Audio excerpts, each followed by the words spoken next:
అన్నీ వదిలేసి బీచ్కి వెళ్ళిపోవాలనుంది. తీసుకెళ్తావా? వెన్నెల్లో ఉన్న వెచ్చంగా ఉంది నిన్నే ఊహిస్తుంటే, ఎందల్లో ఉన్న ఏదోలా ఉంది నువ్వే గుర్తొస్తుంటే, నా కళ్ళల్లోకొచ్చి నీ కళ్ళాపి జల్లి ఓ ముక్కేసి వెళ్ళావి.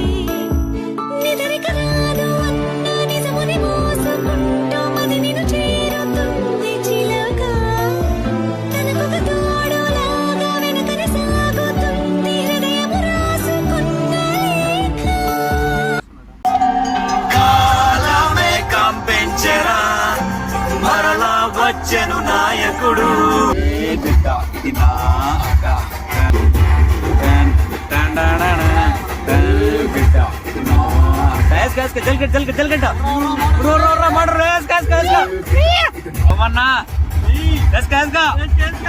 ఏందో బ్రో 2 ముక్కలు అవుతుంది ఇప్పుడు డ్రైవింగ్ చేసుకుంటాను కూర్చొని. క్షణాన్ని నీకే సొంతం అన్నా